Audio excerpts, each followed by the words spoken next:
नमस्कार मंडळी, कसे आहात तुम्ही? मस्त असायलाच पाहिजे. माझे नाव मीरा आणि कुक विथ मीरामध्ये तुम्हा सर्वांचे खूप खूप स्वागत आहे. आज मी तुम्हाला घरच्या फक्त 3 साहित्यापासून असं कुरकुरीत चटपटीत नाश्ता बनवून दाखवणार आहे, जी खायला खूप टेस्टी लागतो. वरून क्रिस्पी आणि आतून सॉफ्ट. तर चला वेळ न घालवता पटकन कुरकुरीत नाश्ता बनवूया. त्यासाठी मी इथे हे 3 मीडियम साईजचे उकडलेले बटाटे घेतले आहे. तर सर्वात आधी आपण बटाट्याची साल काढून घेऊयात.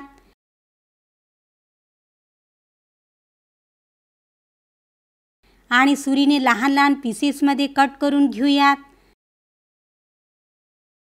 आता मॅशरच्या मदतीने बटाट्याला छान अगदी स्मूथ करून घेऊयात, ज्यामुळे यात गुठळ्या राहणार नाही.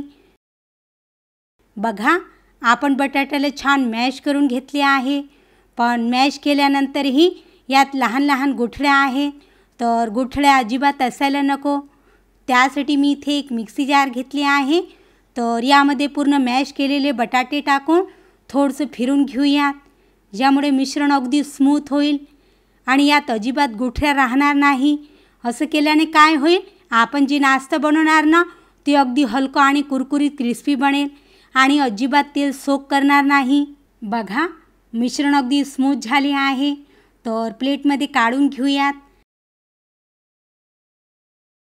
आता नाश्त्याला क्रिस्पी बनविण्यासाठी आपण यामध्ये टाकूया 1/4 कप म्हणजे 2 ते 4 मोठे चम्मच तांदळाचे पीठ. जर तुमच्याकडे तांदळाचे पीठ नसेल तर तुम्ही पोहे बारीक करून चाळणीने गाळूनही टाकू शकता. खूप टेस्टी आणि कुरकुरीत बनेल. आता बाइंडिंगसाठी यात टाकूया 1/4 कप मैदा, ज्यामुळे बाइंडिंग खूप छान येईल. आता टेस्टी बनविण्यासाठी आपण यामध्ये टाकूया 1 चमचे काळी मिरीची पावडर, ज्यामुळे टेस्ट खूप छान येईल. 1 चमचे रेड चिली फ्लेक्स, तुम्ही वाटल्यास तर लाल तिखट पण टाकू शकता. व चवीनुसार मीठ टाकूया आणि व्यवस्थित मिक्स करून घेऊयात. खरंच मंडळी, हा नाश्ता फक्त 10 ते 12 मिनिटात घरच्या काही साहित्यापासून खूप लवकर बनून तयार होतो आणि खायला खूप टेस्टी लागतो.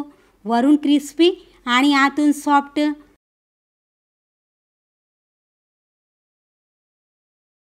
बघा, आपण याला व्यवस्थित मिक्स करून घेतले आहे. जर तुमचं मिश्रण खूप जास्त पातळ झालं असेल तर तुम्ही त्यात थोडंसं मैदा ॲड करून घ्या. आता यावर थोडंसं तेल टाकून हलक्या हाताने अगदी स्मूथ करून घेऊयात.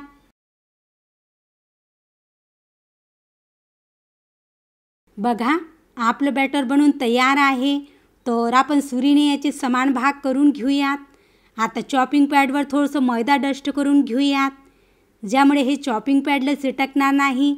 तर हलक्या हाताने असं प्रेस करत याचं असं लांब रोल तयार करून घेऊयात. आणि सुरीने एकाच साईजचे असे पीसेसमध्ये कट करून घेऊयात. तर याचप्रमाणे आपण एकाच साईजचे सारे पीसेस कट करून घेऊयात. आता तुम्ही वाटल्यास तर यांना असेच फ्राय करू शकता, पण मी यांना अगदी मार्केटसारखा लुक देण्यासाठी फोकने यावर अशी डिझाईन करत आहे. बघा, किती सुंदर दिसत आहे. तुम्ही वाटल्यास तर प्लेन पण ठेवू शकता. बघा, आपण सारे पीसेस बनवून तयार करून घेतले आहे. तर चला पटकन आपण यांना फ्राय करूया. त्यासाठी आधीच आपण कढईमध्ये तेल टाकून गरम करायला ठेवले आहे. बघा, तेल छान गरम झालेलं आहे. आता गॅसचं फ्लेम मीडियम ठेवायचं आणि एक एक करून असे पीसेस टाकायचे. जेवढे पीस बसतील ना, बस तेवढेच टाकायचे आहे. सध्या यांना अजिबात टच करायचे नाही. जेव्हा हे फुगून वर येतील ना, तेव्हा आपण यांना हळूवार परतून घेऊयात. वाव, बघा किती छान टम्प फुगले आहे. एकही फुटलं नाही. तर याचप्रमाणे आपण यांना परत परत करून छान गोल्डन फ्राय करून घेऊयात. बघा, किती छान गोल्डन कलर आला आहे. अजिबात तेलकट नाही व तेलाले सुद्धा सोक केले नाही. तर याने एका प्लेटमध्ये काढून घेऊयात. मी तुम्हाला एक बॅच आणखीन फ्राय करून दाखवते.